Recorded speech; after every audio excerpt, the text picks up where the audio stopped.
them and 2 more to Happy Happy. Into the first turn. And it's Irish Rose clearing off now to lead it by a length and a half. Nicely Curved is in second. Luminiferous at the rail in third. Then it's Sakura Flavor and Kira on the inside, 4 lengths off the lead. Heron Bay is next, and another 3 to Happy Happy. They swing on to the backstretch with Irish Rose the target, pursued by Nicely Curved, who's sitting a length and a half back in second. Luminiferous is by herself in third, and Sakura Flavor outside of her with a half mile to travel, 3 lengths off the lead. And Kira is next, joined by Heron Bay, and Happy Happy has trailed throughout. Irish Rose a length and a half around the far turn. Nicely Curved. Luminiferous has run on the inside, starts to move up willingly, takes second, and takes aim at Irish Rose at the top of the stretch. Sakura Flavor. Heron Bay has got 5 wide, down on the inside, Ankira, and then comes Happy Happy there at the top of the stretch, and Irish Rose still cruising along with a 2.5 length lead. Luminiferous clearly into second, followed by Sakura Flavor, a 16th out. Irish Rose, now Luminiferous, kicks it into high gear, though, and Luminiferous runs her down inside the 16th to win it by a length. Irish Rose, a good effort second. Then it was Sakura Flavor and Kira, and Happy Happy completes the super high 5.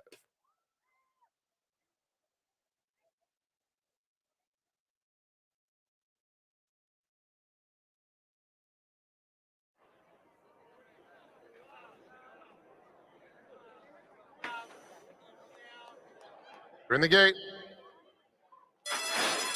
And they're off. A bad stumble for a rest right out of the gate. It's a quick beginning for Run Snappy and City of Champions. Here comes Black Magician through along the inside. And so Run Snappy will duel with Black Magician. They've pulled 4 clear of Arrest, who has recovered after that rough beginning to take third. Then City of Champions in fourth. Smiling at Val on the outside. Surf Flatter is next. Big Splash and Harbor Thunder. They're going at it. Black Magician and Run Snappy. And they're 4 lengths clear of Arrest, heading toward the 3/8 pole. At the rails, Surf Flatter making some headway while being pushed along. City of Champions is next, followed by Big Splash and Smiling at Val. The distant trailer is Harbor Thunder, a quarter to go. Arrest coming up nicely on the outside of the embattled leaders, Run Snappy and Black Magician. Just behind them, Big Splash is coming with a nice run on the outside, and Surf Flatter is rallying too. They're 1/8 of a mile from home, and it's Arrest 2-length lead, but Big Splash is coming with a menacing bid and eating up the ground with every stride, and Big Splash storms to the front close to home. It will be Big Splash to win it by almost 2. Arrest gallant in defeat.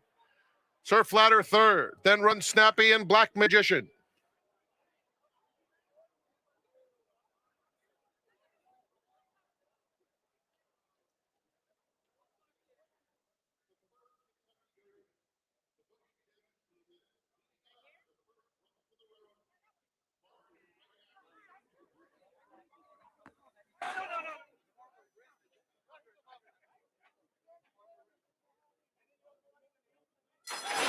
And they're off. Jibber Jabber bounces out right on top. Song of Fire comes away in good order. And then it's Edgy Angel along the inside. Here's Chasing Serendipity, pushed hard by Al Segur up to take the lead. Pop Pop Stream up and on the pace. Rock the Bourbon caught 4 wide. The pace is lively. My Favorite Daughter second to last. Edgy Angel now at the back of the field. Song of Fire in front of those two. It's Chasing Serendipity with a length and a half lead. Jibber Jabber is an eager second. On the outside comes Pop Pop Stream. Trying to slip through is My Favorite Daughter. It's a very narrow opening, and that didn't work. And Song of Fire is racing in between horses, is also in a little bit tight. They are followed by Rock the Bourbon. Edgy Angel is far back. Half mile from home, Chasing Serendipity has been aggressively ridden from the start. Joined once again by Jibber Jabber, who's just a half length back in second. Pop Pop Stream third. Song of Fire is in fourth. Then Rock the Bourbon, My Favorite Daughter, Edgy Angel well out of it. Round the turn, Chasing Serendipity, Jibber Jabber takes the lead. 2 more back to Pop's Dream in third. Song of Fire, My Favorite Daughter, angles out there at the top of the stretch. And Jibber Jabber is the new leader, has it by a length. Song of Fire between rivals on the outside. My Favorite Daughter trying to come back for more. Song of Fire closing, as is My Favorite Daughter after Jibber Jabber. Song of Fire between horses and My Favorite Daughter to decide it. Song of Fire has won it narrowly over My Favorite Daughter, who fired big. Third between Pop's Dream and Jibber Jabber.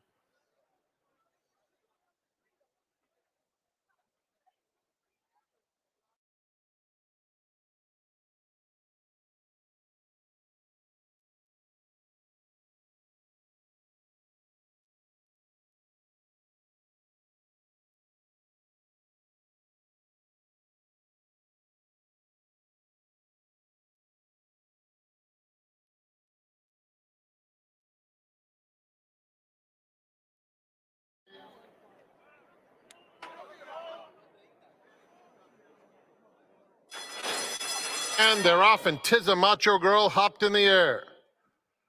Desert Dawn and Adair Manor came out well. Kirstenbosch is up and on the pace today, very close. And just behind her, Smooth Like Butter, 3 lengths off the pacemakers. 'Tis a Macho Girl is at the back of the field. The favorite, Adair Manor, will be the pace setter, opening up a length on Desert Dawn, and Kirstenbosch not far behind. Then it's Smooth Like Butter, 4th, 3 lengths off the leader, and another 2 back to 'Tis a Macho Girl. They're coming to the 6 furlong pole, and it's Adair Manor cruising along, ears up in the air, in front by a length and a half. Kirstenbosch, Desert Dawn right together. Gap of 4 back to Smooth Like Butter and 'Tis a Macho Girl. They swing on to the backstretch with Adair Manor 3 parts of a length. Desert Dawn trying to keep her honest in second. Another length back to Kirstenbosch, who's now 2.5 off the leader in third. Smooth Like Butter, 'Tis a Macho Girl. They're a half mile from home, and Adair Manor doing it easily. Leads the way by a length. Desert Dawn, Rispoli getting after her to try and stay close to Adair Manor. Adair Manor up by 2 lengths now. Kirstenbosch has 4.5 lengths to make up. She is followed by Smooth Like Butter and 'Tis a Macho Girl. Adair Manor in command with 1/4 mile to go. Starting to strut her stuff. It's a 3-length lead on Desert Dawn. Kirstenbosch is next, 3/16 to go, and it's a public workout for Adair Manor. 5-length lead. Hernandez peeks back, it's lights out. Kirstenbosch is moving into second late, but no match for this very talented mare. It's going to be Adair Manor.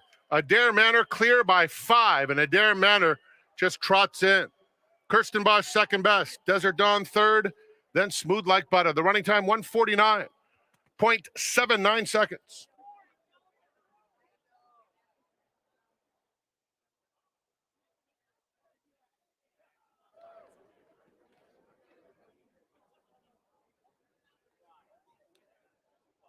Back as my heart walks up in the colors of Cicero Farms. All in. And they're off.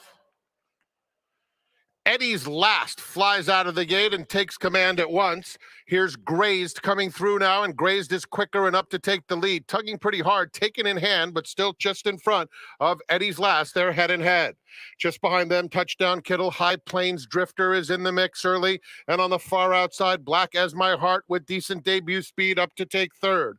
Moon Ice is down at the rail, racing about 3 lengths off the lead. It's another 2 back to Maxville in the Pink Silks, who's 3 deep. Outside Infinite Experience. Center Circle is down at the rail. Panthera's Fate has had a tough debut after breaking slowly, now steadying. Another 2 lengths back to Commissioner H. And McGregor Lake goes by that rival with 1/4 mile to go. Grazed the leader. Eddie's Last in second. A very wide Black as My Heart racing on the outside of Touchdown Kittle. And down at the rail, Moon Ice. There's 1/8 mile to go. And now also rallying strongly, Touchdown Kittle in between horses coming after Grazed. Grazed, Touchdown Kittle. And here comes McGregor Lake. McGregor Lake flying by them all. McGregor Lake at first asking with a devastating straight kick to run down Grazed. Then it was High Plains Drifter and photos for 4th and 5th.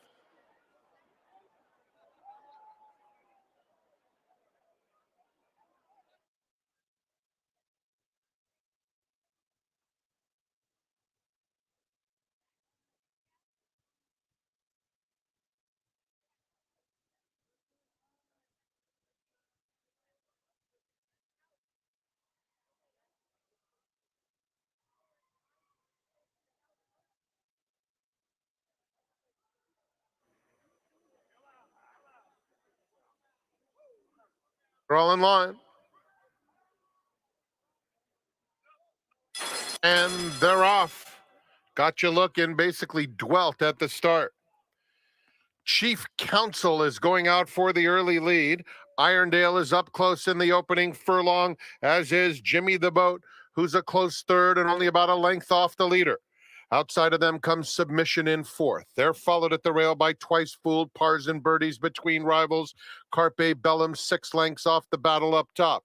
Then it's Mafia Man racing inside San Jack, a break of 3, back to Sippin' Whiskey, and Gotcha Lookin' is at the back of the field. 3 furlongs to run, and Irondale up to take a very narrow lead. At the rail, Chief Counsel, hard-ridden, but now a neck, a half length behind. Just behind them, Pars and Birdies moves up between horses. Jimmy the Boot is on the outside, and then comes Twice Fooled in the black looking for a spot.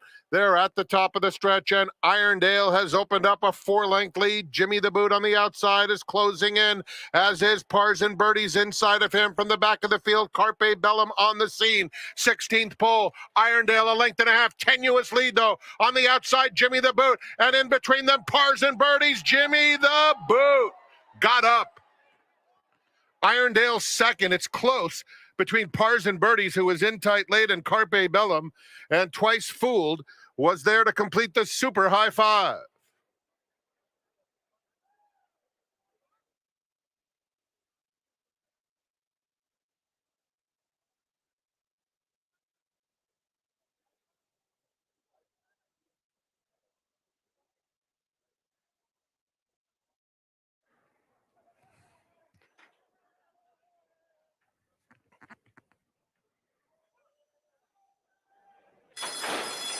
And they're off in the Honeymoon Stakes.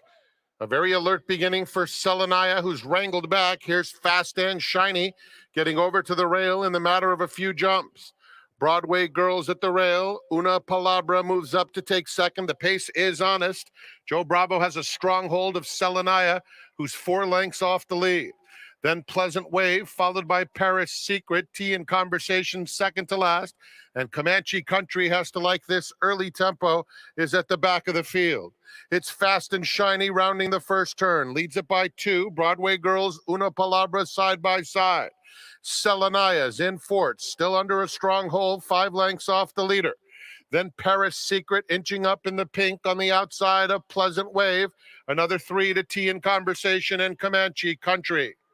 They run down the backstretch, and Fast and Shiny dictating the terms. Leads it by 2 lengths. Una Palabra. Broadway Girls have been second and third throughout. And Selanaya's in fourth, 4 lengths off the lead. Now having a chance to move up while 3 wide. At the rail, Pleasant Wave. Paris Secret is next. Then Tea and Conversation and Comanche Country. Fast and Shiny midway on the far turn. Selenaya can wait no longer.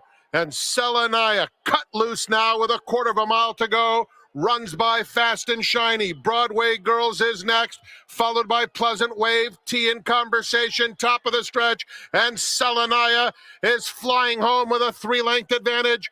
Broadway Girls on the outside. Fast and Shiny, followed by Pleasant Wave, Paris Secret, but it will be Selenaya. She was loaded every jump. Selenaya, most impressive in the Honeymoon. Second to Broadway Girls. Paris Secret finished with some interest, and then it was a battle among Fast and Shiny, Pleasant Wave. But it was all about Selenaya today.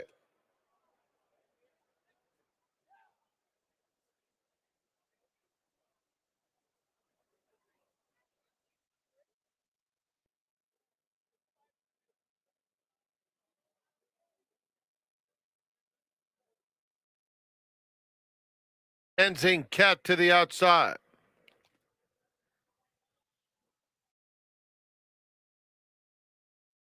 And they're off. Coolina is very quick. So is Race Judicata and Starship Defiant. They are absolutely sprinting into the first turn. Hissecourt comes away in fourth. Dancing Cat is not far behind, about 4 lengths off the lead. She is followed by Tizzy Twister, who races just outside of Le Deuxième Etoile, and she's a bit sassy, and it's a gap of 6 to Sunshine Babe. 6 furlongs to run. Coolina to catch, leads at a length. Starship Defiant is in second. Under a tight hold, and Issacord is down at the rail in third. Race Judicata, 3 wide in fourth, about a length and a half off the lead. Then comes Dancing Cat, racing in mid-pack still, a length back to Tizzy Twister, followed by Le Deuxième Etoile. Inside, She's a Bit Sassy, and Sunshine Babe has gotten much closer. Into the far turn, Ko-Olina with a host of pursuers, including Starship Defiant, who's been right at her neck throughout. Race Judicata is next. Issacord now losing ground around the far turn, followed by Tizzy Twister and Dancing Cat right together. DeSormo gets Sunshine Babe underway, has 6 lengths to make up. Then She's a Bit Sassy and Le Deuxième Etoile. They pass the quarter pole and turn for home. Starship Defiant has emerged with the lead, intently chased by Race Judicata. Tizzy Twister is Sunshine Babe on the far outside. They're in the final furlong, and here comes Tizzy Twister as well as Sunshine Babe after Race Judicata. Race Judicata, Tizzy Twister. Tizzy Twister has to hold up Sunshine Babe. Here's the line. Photo finish. Ooh, is that too close to call? Tizzy Twister and Sunshine Babe in another close photo. Behind them, it was Race Judicata in third.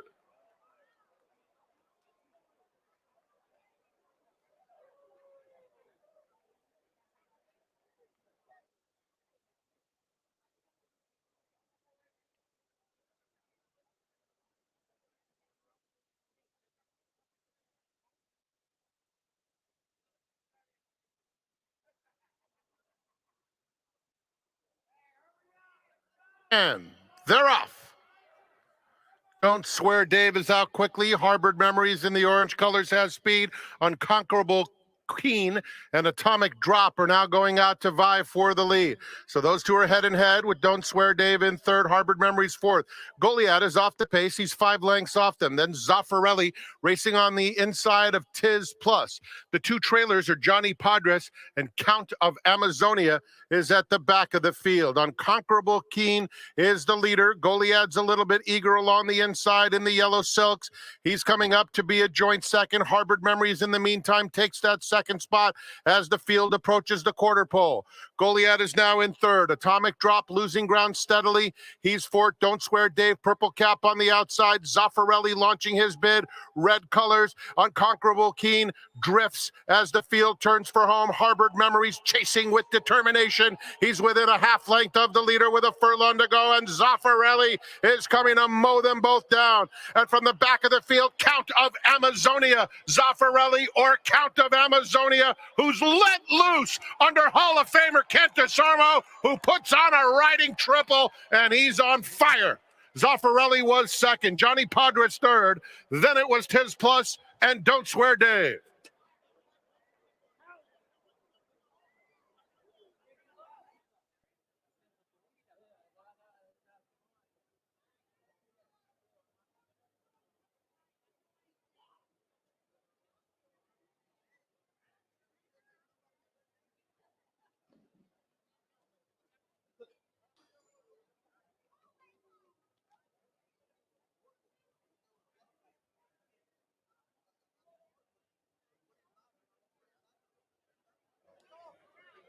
Movement from Flint Stroll.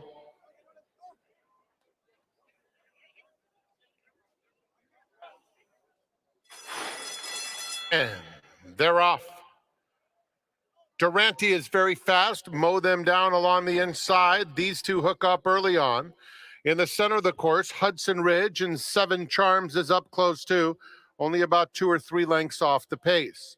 They're followed by 911 Turbo, who's made it over to the rail and stands alone in 5th, 4 lengths off the lead. Explain This Audit in the pink colors. Inside, Ghazali, never seen before, is next. It's then a gap of 3 back to Sweet Savant, Flint Stroll, and the distant early trailer is Oncoming. Rounding the first turn and mow them down is the leader by about a half length. Durante pressing in second. Hudson Ridge is in third. Then comes 7 Charms fourth, 911 Turbo next. Explain This Audit and Ghazali are the next pair. Ghazali about 7 lengths off the lead as they come to the half-mile pole. Then it's Never Seen Before, followed by Flint Stroll racing on the inside of Sweet Savant And Oncoming continues at the back of the field. Around the far turn, Durante on the outside and mow them down. Hudson Ridge coming with a 3-wide bid after the top pair. Down at the rails, 7 Charms saving ground fourth, 3 lengths off the leaders. 911 Turbo is just outside of him. Then comes Ghazali and the white blinkers on the outside of Explain This Audit. Never seen before at the rail. It's a wide open scramble. 911 Turbo now has to come after Hudson Ridge. Down on the inside, 7 Charms is coming swiftly too. These are the 3. 911 Turbo, Hudson Ridge, 911 Turbo. 911 Turbo wins it by about a length. Hudson Ridge second, photo for third between 7 Charms and Explain This Audit. And then it was a photo between Oncoming and Ghazali to complete the super high five.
The beauty when you come to the racetrack every day is you never know when you might witness history. And certainly yesterday, all of us around North America and the world witnessed history. Why is that? Because, of course, the Belmont Stakes was won by a female trainer.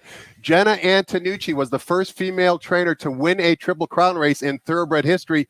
Congratulations to her and all the connections around Arcangelo, including Javier Castellano, who is the winning jockey. You'll remember he also won the Kentucky Derby, and he was our George Wolfe Award winner earlier this year. Hi, everybody. My name is Tom Quigley, VIP Player Concierge, also your seminar host for about the next 40 minutes or so. Delighted you decided to join us on a Sunday. It might be a little overcast, but the track conditions are fast and firm. Our seminar guest today, he's an owner, he's a horse player, he's a lawyer, he's got it all. His name, Louis Masry. Louis, welcome to the seminar. Happy Sunday. Thank you, Tom. It's great to have you here. Now, you're a lawyer, you're well-educated, you're obviously very distinguished. What got you into this crazy game of ours? Where did it all begin? How did it start? It began here in the infield Santa Anita as a young boy. My dad used to take me. I think many people have heard that story many times. With Tell us again. Little Kentucky Fried Chicken and a bucket of chicken every Saturday and Sunday, and he'd put next to the big fountain a blanket out, and we'd sit there. He'd give us $2 a race, little white tickets. You told your mom he was bringing you to the park, right? Little does she know that it wasn't a real zoo; it was actually a racetrack. Yes, it was. We've seen some great races here. John Henry Peralt, all kinds of horses, Crystal Waters, Shane Kite. some fun times way back in the day. You obviously step up to the window a lot. That's how we know each other. But you're also an owner, and you actually are the head of a racing organization called Westlake Stables. Tell us a little bit about Westlake. Yeah, Westlake Racing Stables. My wife Diane and I own Westlake. We primarily only purchase fillies as yearlings. We've had great success over the last couple of years. We've bought 8 fillies. 5 have won as 2-year-olds. We've had 7 to race as 2-year-olds, and made a little over $500,000, including ship and win bonus, like places like Santa Anita. So it's been very, very good for us. And you've also, I believe, sold a few as brood mares as well, correct? Yeah, we have. We recently sold a stakes graded stakes place horse. Many of you may know Miss Maddie B. We sold privately. You won at 30-1 down at Del Mar one November afternoon. Yeah, we got Mike Smith at 30-1. That doesn't happen very often. It was a wonderful day. We had about 30 people, 40 people out there. It was Thanksgiving weekend. Family was in town. We had just a great day, and yeah, those are the great memories. So it's really, really good. Louis, you mentioned ship and win, and you ran a couple fillies yesterday at Gulfstream Park. Unfortunately, they didn't run very well, but I'm sure the plan is still to bring them down to Del Mar because now they're eligible for the ship and win bonus. That's something you really try and capitalize on because it's so lucrative. Yeah, we were trying to get him a little earlier start at Gulfstream so we can bring him for a race here as a 2-year-old. Didn't quite work out for us. They weren't quite ready yet. We raced him yesterday. One of them threw her jock in the gate. That happens. These are 2-year-old fillies. And the other one just stood at the gate, the one that we really thought would run well. But they're fine. Came out of the race great. Constitution filly, Candy Ride filly. Everett will see him probably first week or two at Del Mar. I think they'll run much better races. You almost used trainer Bob Hess exclusively. How did you and Bob meet, and what do you like about him in terms of his strengths? Yeah, Bob and I met actually 1989 through some mutual friends involved in the races. And he claimed our first horse from us, Freedom in My Eyes. My mom and I owned.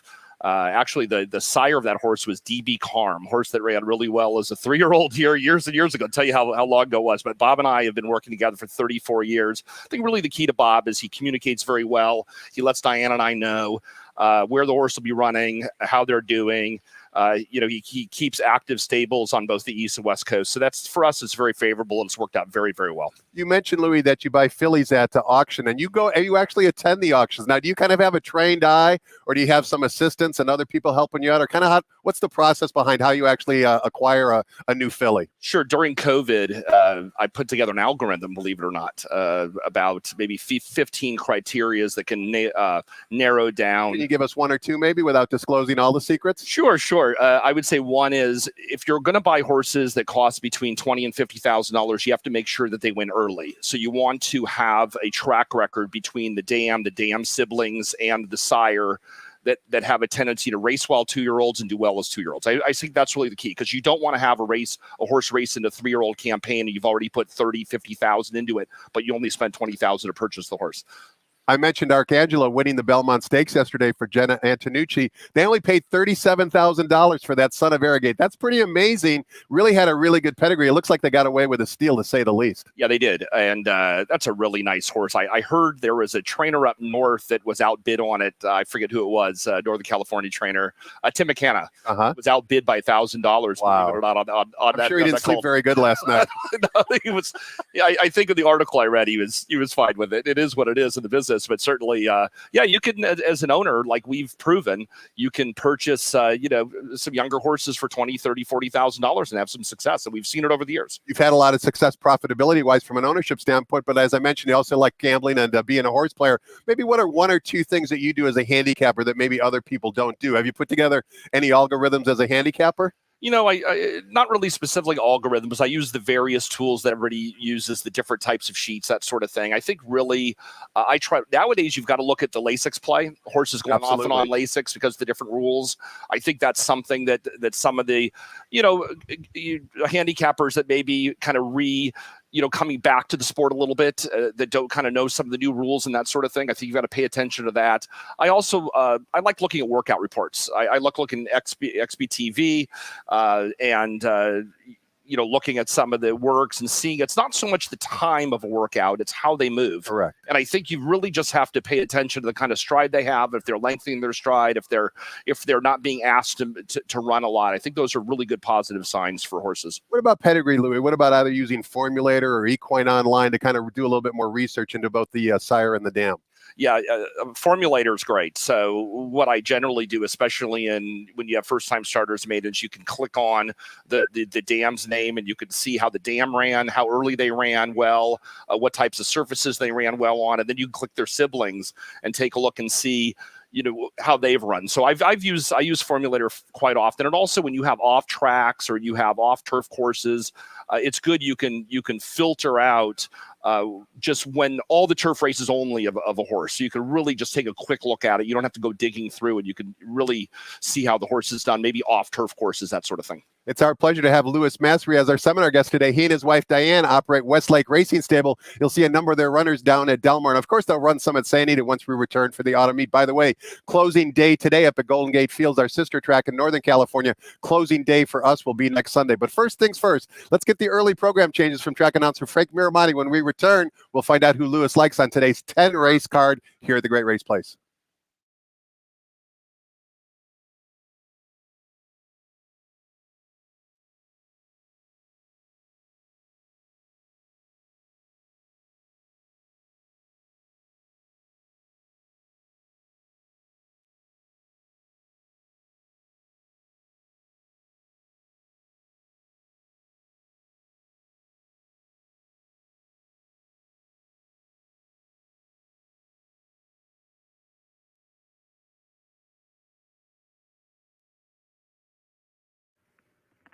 Good afternoon, ladies and gentlemen, and welcome to Santa Anita Park. The track is fast, the turf is firm. Rail on the turf, 10 feet out. Here are the early changes. In the first, scratch number 2, a friendly shuffle.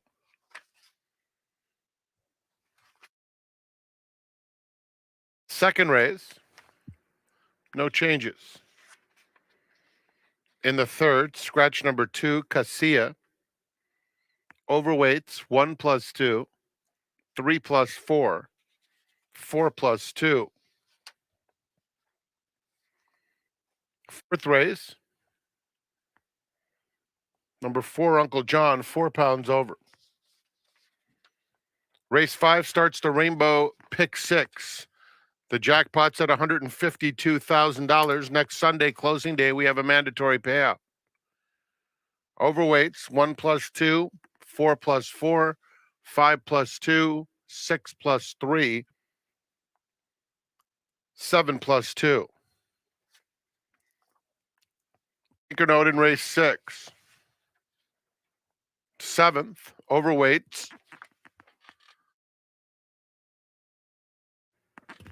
Number 1 is 4 over. Number 3 is 2 pounds over. 8th is the Cinema Stakes. Just a blinker note. 9th starts the Golden Hour Pick 4, scratch 2, Jimmy Blue Jeans. Also scratch number 6, Tripoli. No show wagering. Golden Hour Pick 4 begins. There is a revised morning line for the 9th. 10th,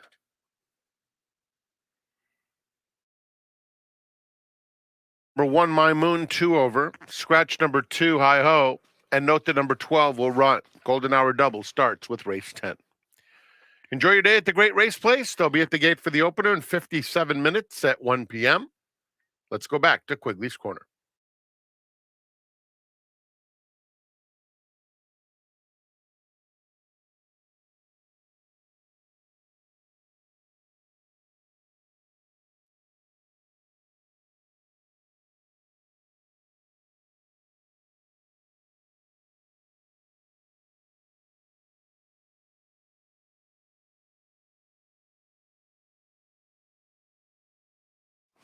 Welcome back. We're talking horses with Louis Masry. He is the owner and proprietor of Westlake Racing Stable in conjunction with his wife, Diane. It's our pleasure to have him as our guest today. Louis, before we take a look at today's 10-race card, another question for you. You and Aaron Grider kind of go a ways back. That's kind of how you and I met way back when. How'd you bump into Aaron, and what's your friendship like with him? I met Aaron when he was 16 years old. He was riding in Southern California. Met him at Hollywood Park. He was an apprentice rider back then. He was apprentice, doing great. He won the apprentice.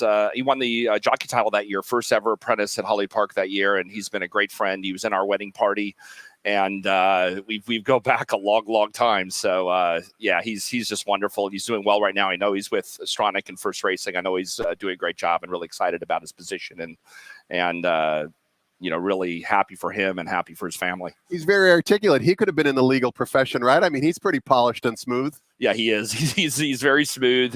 He's got a great reputation within the horse racing industry. Yes. He's always had since the day I've known him. We've traveled a lot with him to races in Arlington at the Arlington Million and Kentucky Derby, and everybody, all the owners, all the trainers, always treat him with respect, and he treats them with respect. And I know he's got a great relationship with everybody. Well, you do a lot of work behind the scenes in terms of aftercare and other things, and a lot of people maybe you're not familiar with. Why don't you talk to us for a minute or two about some of the things you do behind the scenes for the industry? Yeah, so we've done. My wife and I try to give a percentage of our earnings. We've this year, for example, Eddie Gregson Foundation, Aftercare Alliance, some other horse racing organizations, PDJF, the Permanently Disabled Jockeys Fund. So we try to give a little bit of money back into the industry. We had a lot of fun, and I think that's really important. I've also flown to Washington D.C. a lot to try to lobby for the Anti-Horse Slaughter Bill, the SAFE Act, and it didn't pass last year, but hopefully we'll make some progress this year on it.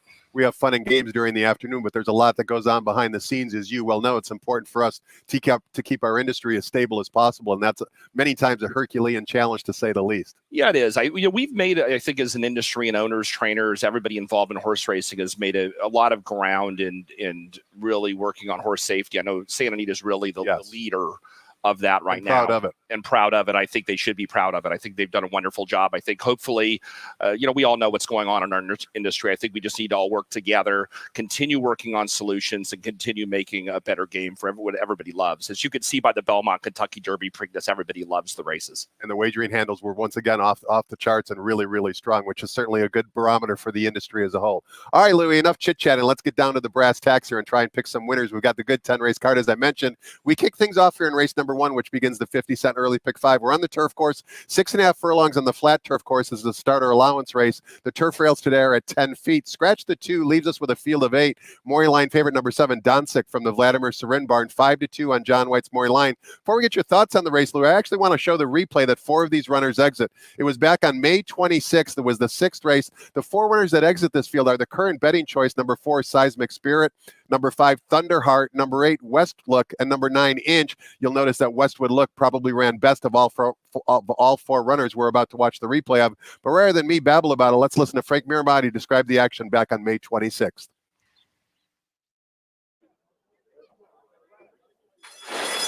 And they're off. Clean start. Law Abiding, Please Focus has early speed and now up to take a narrow advantage as they get to the main course. Westward Look in the white cap on the outside is prominent as well.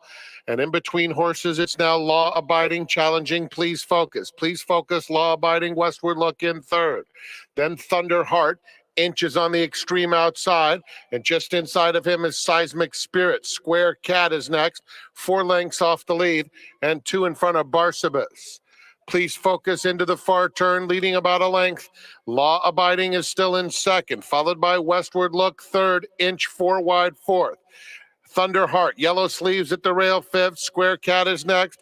Seismic Spirit has lost a little bit of ground, and the trailer is Barsabas. They're at the top of the stretch, and it's Please Focus just in front of Law Abiding, who moves to engage, and now Law Abiding flattens out. Inch in the center of the course. Westward Look, it is still Please Focus by a tenuous length. Far outside, even Square Cat's getting involved. Westward Look is chasing Please Focus. Please Focus just in front, and Please Focus gets there narrowly. A flying Barsabas came through on the inside with Westward Look. Seismic Spirit was also picking it up late. That's 2 for Mario Gutierrez. Louis, Please Focus went wire to wire. No one was going to catch him that particular day, but Westwood Look just missed by a neck under Giovanni Franco, who rides back today. 4-1 on John White's Morning Line. That distance was 6 furlongs. Today is 6.5. Who do you like in race 1 and why? I like Westward Look. I think the last race, this horse has ran 2 really good sprints this year on the grass. You're not going to get 25-1 and 89-1 today. This horse has outrun their odds. Sometimes I like that. When a horse is outrunning their odds, they're usually trying real hard. This is a hard trying horse. I think you're going to see a big effort today. I like the outside post, just like he had last time. He had the 7 hole that today he draws the 8-7 hole again with the scratch. So I think Westward looks going to run a big race. And we also see like number 7, Doncic, the current, I should say the morning line favorite, but currently on the board at odds of 3-1. Tell us why you like Doncic. Doncic, I think, has the best numbers. I think if he runs that race on March 31st, the 91 buyer losing by a neck to Trubrick, I think that horse could be tough. The only issue that's puzzling to me is the horse ran May 5th, came back to work May 15th, and hasn't worked since May 15th. So that's the one reason I didn't put Doncic on top, just for that reason. Otherwise, I certainly wouldn't leave the horse out. That's just a little suspicious to me. And going back to what you said earlier, Louis, sometimes it's not even so much the time, but the spacing of the workouts as well. It's a little bit alarming. We're now June 11th, and we haven't seen the horse in the morning, at least from a published standpoint, since May 15th. Yeah, maybe they're doing some hard gallops. Maybe this horse doesn't need a lot of work. I'm sure, obviously, the horse is fit and sound, but I just would rather see a little sharper work, especially on a horse that's going to sprint. Race number 2 begins at 50 cent early pick 4. It's also a split of race number 5, the exact same conditions. And those conditions are 5 furlongs in the main track for maiden special weight Calbred 2-year-olds. We've got a field of 6. Take note number 4, Thirsty Gambler is a first-time gelding. Morning line favorite number 2, Last Call London, who's 4-5 on John White's morning line. Peter Miller trains 3 morning line favorites. This is the first of those 3. Give us your thoughts on race 2, Louis. Yeah, I think the favorite, the 2-horse Last Call London, is going to be hard to beat. This field, most of this field, all the starters last time out. So it's going to be tough to get a good price. I think what you've got to do is you've got to look beyond that and try to find an exact play in here. And it's hard to use Missy's Express, the 6-horse, although ran just ahead of I was just behind Last Call London last time out. The horse I think is interesting, maybe for a second, is the 3-horse Miss Dream Cycle. This horse, Last Call London, broke in last time, bumped Mr. Dream Cycle and Thirsty Gamble, who's the foreigner. Mr. Dream Cycle, I think, took the worst of it, kind of made a good middle move on the turn, and you could tell was just kind of was allowed to just kind of go to the wire. Gets a favorable jockey switch, which I think is very interesting. I think Mr. Dream Cycle may run a much better race this time. Steve Miotti's got good numbers, second time off a maiden start. 2-3 in race number 2. So says our seminar guest, Louis Masry. Last Call London, you can see, ran second last time out, as Louis mentioned, to a real talented runner by the name of Refocus. At that point in time, back on May 22nd, that was the fastest race for a 2-year-old so far this spring meet. Race number 3, we're on 1 mile on the main track for maiden claimers, fillies and mares. $20,000 is the claiming tag. Scratch the 2, leaves us with a field of 5. On the runner on the bottom, number 6, Midnight Silence, the 4-year-old filly, is the 8-5 morning line favorite. Talk to us about race 3, Louis. Yeah, I like Midnight Silence even before the 2-horse was scratched in this race. But with the scratch of the 2-horse, I think Midnight Silence is the lone speed in the race, has a nice outside post, should be moving well, improving buyers. I'm not sure that I see a horse beating this horse. I like the 2 work since the race on May 12th.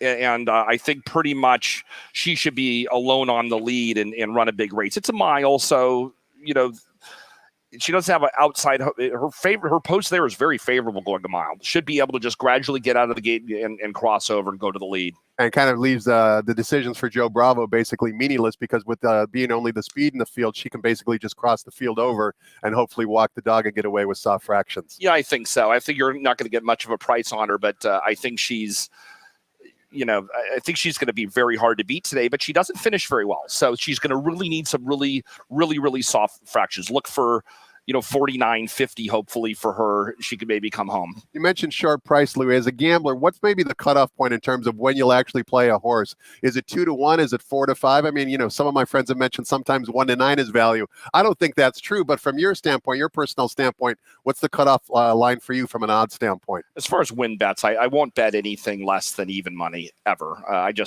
You may as well play a blackjack hand or something. So I'm looking for, if I like a horse that's an odds-on horse like this, I'll look to the second position, look for a try, maybe look for a double where I may like a 5, 10, 12-1 shot in the next race and try to find some value. Correct. Or the prior race. I always like the next race usually, because if you like a price, in case that horse gets bet a little bit, at least you may get a little more value because of the morning line. Absolutely. Race number 4, we're back on the turf course, spreading 6 furlongs the distance. This is for Calbred. Allowance optional claiming types, non-winners of 1 other than. We've got a good field of 8. The morning line favorite, second morning line favorite from the Peter Miller barn is number 7, Forgiving Spirit, 2-1, ridden by Juan Hernandez. What are your thoughts on race 4? Yeah, this is maybe one of the tougher races of the day. I agree. Yeah, this is a tough race. You've got a few horses that have really turned things around. I like the 3-horse Golden Sunrise. First, I like Andy Mathis as a trainer. I like him coming from Northern California up here. This horse just won by 3 lengths. Gets Edwin Maldonado, who's a good speed jock. The switch over from the all-weather Tapeta track over to the turf here shouldn't be an issue at all for this horse.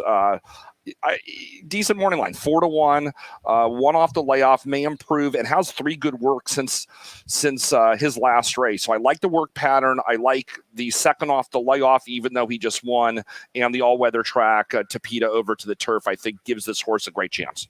And Maldonado on the saddle kind of tips Andy Mathis's hand in terms of what they're going to do, which is probably flash a lot of early speed. We also like number 7, who's Forgiving Spirit, the morning line favorite, who's in for the claiming tag because he already won this condition. He's got 4 lifetime wins from 16 career starts. He's a short price, but obviously you respect him. Yeah, he's got a big shot. I think really you've got to respect the fact that he's won 4 out of 11 turf races here at Santa Anita.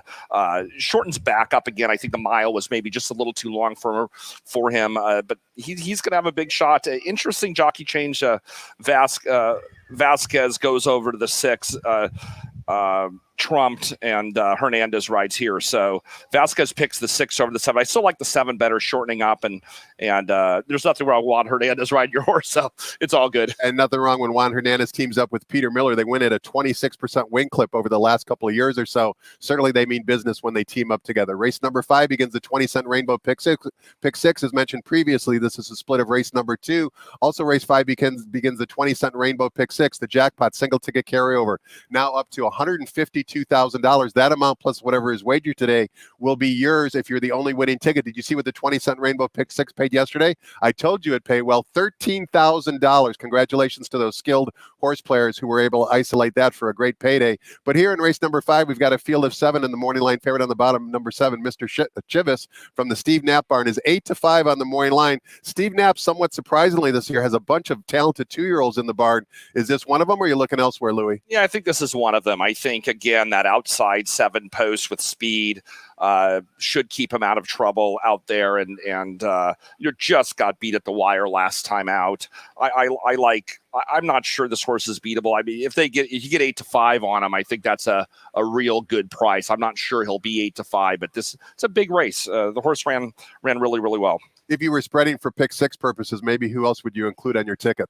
Yeah, it's interesting. So big long shot in there. Another Edwin Maldonado horse, Thirsty Mo. This is a horse that came out of that last Call London race.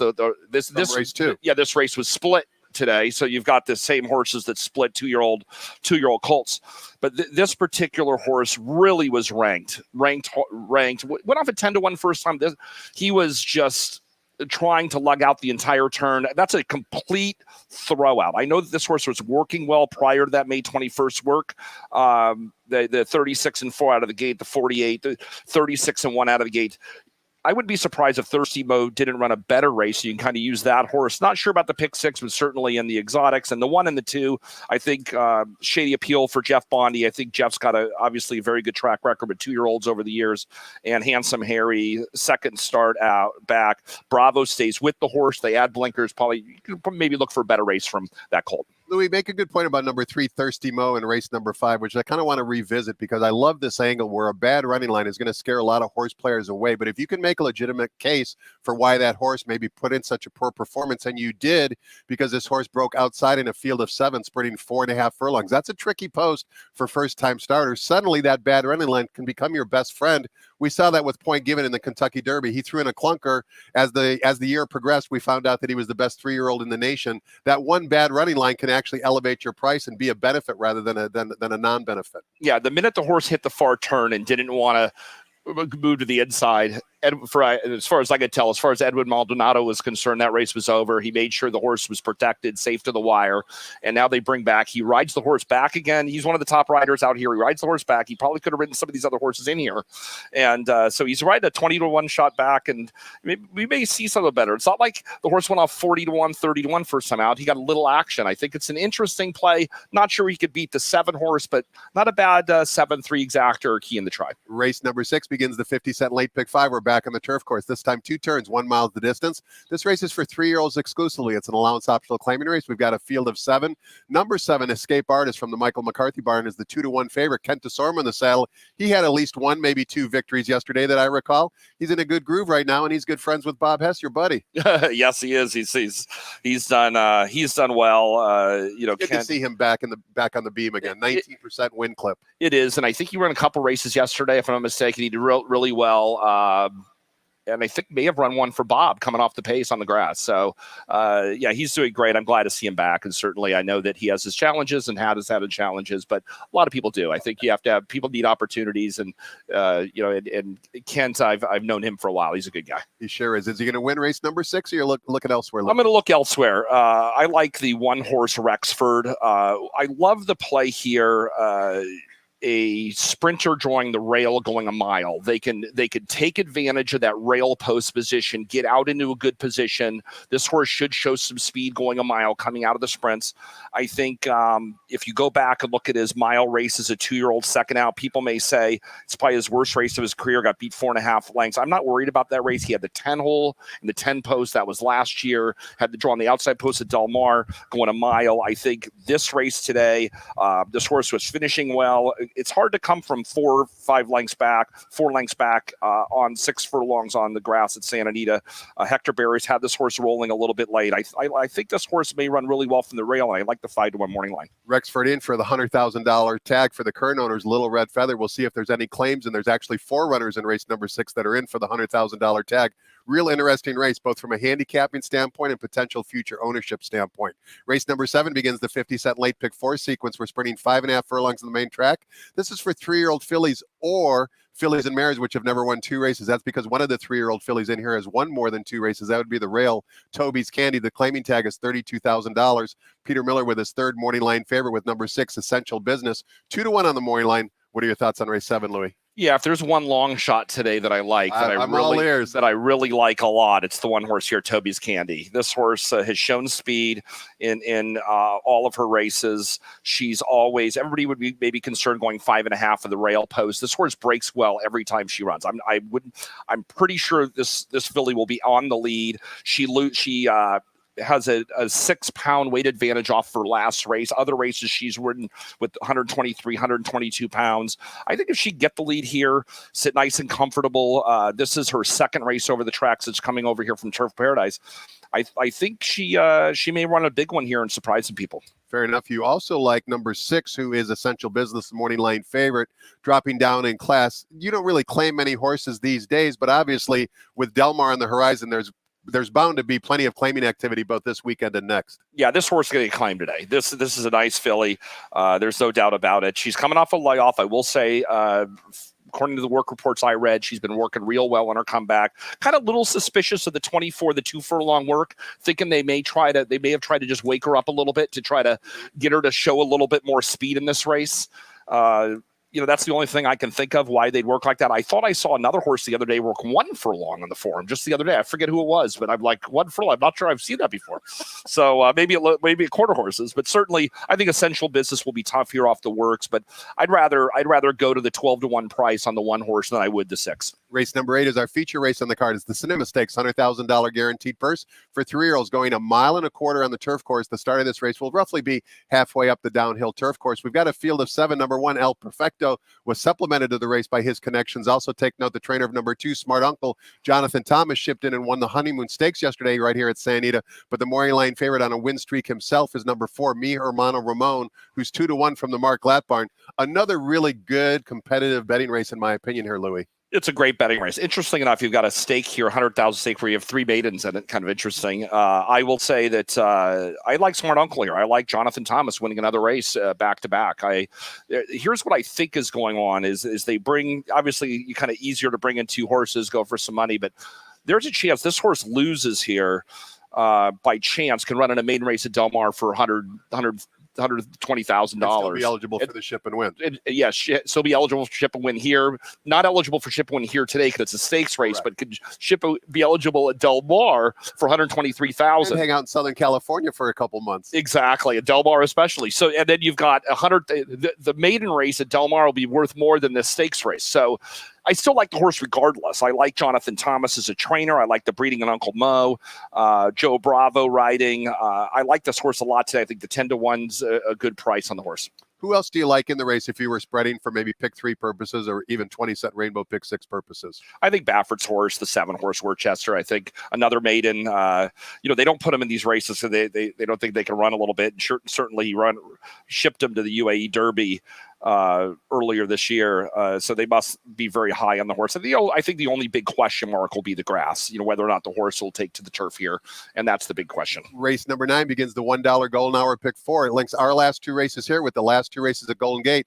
Last time you can play the Golden Hour pick 4 until late September because, as I mentioned earlier, closing day at our sister track Golden Gate up north, mandatory pad and all of their pools today in race number 9 here, which kicks off the $1 Golden Hour pick 4. We're going 1 mile on the main track. It's a straight old allowance race. Unfortunately, there are 2 scratches. Scratch the 2 and 6 leaves us with a field of 4. The revised morning line favorite, the Invader number 5, Missed the Cut, who's now 8-5 on John White's morning line. Before we get your thoughts on the race, Lou, I want to watch a workout here back on May 28th. It was a team drill, actually, with a very talented runner from the John Sadler barn by the name of McLaren Vale. Let's watch that workout, courtesy of our friends at xbtv.com. And Missed the Cut will be on the outside here, Louis, and trailing. But what I really liked, and we'll see it more as they enter the home stretch after they finish working here on the backside, is the way this horse was moving gave me every impression that he wants every bit of a mile and maybe even farther. He seems like a grinder. He's a little bit one-paced and slow early on here. But again, his workmate is very talented, formerly in the Bob Baffert barn, now in the John Sadler barn. And I know that both Andy Harrington from NationalTurf.com and Toby Terrell from Winners Card, they both really admired this work as well, which is why I wanted to show it. And we've talked about this before during the seminar, Louis. This is the benefit of going to xbtv.com absolutely free of charge. You don't have to wake up at 6 in the morning and see these horses run. You can just basically log onto that website, punch in the horse's name, and witness for yourself exactly what's about to happen here. And what's about to happen here is Missed the Cut is literally going to rip McLaren Vale's head off right here and smoke him. And you're going to see this real positive momentum that I spoke about. Granted, the exercise rider is urging a little bit, but watch this turn of foot in the acceleration. To me, this first-time Invader coming in off a layoff, adding Lasix, it makes sense why John White made him 8-5 on the morning line just simply based off this workout. Yeah, he looks great. Really, the key to this race, this workout for me is handling the dirt. It looks like the way he's traveling and the way he accelerated at the quarter pole, this colt likes the dirt. He'd only run 1 dirt race last time out in February, and he got beat 14 lengths. So if you didn't see a work over the dirt, you'd be like, does this horse like the dirt? Correct. Well, certainly it seems as though he likes the dirt, so he's going to be real tough in here. Fair enough. It's a small field, so we'll actually move on to race number 10, which closes out the day and closes out the week. As I mentioned also earlier, closing weekend next weekend here at Santa Anita, Friday, Saturday, and Sunday. Friday races will start at 1 o'clock. We're going to have a 10-race program for you on this coming Friday as well, right here at the Great Race Place. But first things first, race number 10 begins the $5 Golden Hour Daily Double. Similar concept. Last race here with the last race at Golden Gate, and we're traveling 6.5 furlongs on the flat turf course for maiden special weight, fillies and mares. Scratch the 2. That means number 12, Irresistible Force, does draw into the race. Leaves us with a field of 11. The lukewarm morning line favorite is number 3, Riding the Storm Out from the aforementioned John Sadler barn. 7-2 on the morning line. Another great get-out type of race to make some money if we haven't done so up to this point, Louis. Yeah, I'm going to go to a price in here that the 7-horse Sultry Kitten at 10-1 morning line. First-time starter. First-time starter for Phil D'Amato. This horse has been working well. If you go look at the dam, Top Cats was a turf runner in Australia, and I think that this horse may be ready. The only thing is Phil D'Amato wins at 5% with first-time starters. So, if there's one thing there, that's the one thing that I'd be a little worried about. But I see this horse running. It's an American Fair who they like to run early. Michael Howe's great owner. He does it by bad horses. They run all the time real well. So I think Sultry. I'm going to take a shot with Sultry Kitten in this race at 10-1. And we can give a little love to number 9, Strikingly, who has had 9 starts, and she's a 4-year-old, but yet you give her a little bit of a look. I have a feeling it's because maybe she likes 2 turns, which is actually she's cutting back from a 2-turn route to a sprint. It looks like she prefers sprinting. Yeah, for a couple of reasons. I think she prefers sprinting. She took the blinkers off her last 2 starts, and I think ran a lot more competitively. So I think she probably likes the competition of seeing horses around her. That's the main reason why I took her. I don't normally like to use 0 for 9 maidens, but I think this horse here to me is more 0 for 2 with a second and a third instead of 0 for 9. I think this horse has really turned it around her last 2 starts. So, this horse may be an overlay at 4-1. Kind of be interesting because it's 0 for 9. So I like Strikingly a lot here as well as Phil D'Amato's first-time starter. Louis, thanks so much for your time and insight today. It's been a pleasure having you as our seminar guest. Continued luck both at the betting windows as well as with Westlake Racing Stable, who you operate with your wife, Diane. Nothing but the best going forward for you and your family. Thank you, Tom. Thanks to all of you for watching as well. Hope you enjoyed it. Next voice you hear will be track announcer Frank Miramati, updating us with any late program changes. Enjoy your Sunday afternoon, everybody, here at the Great Race Place.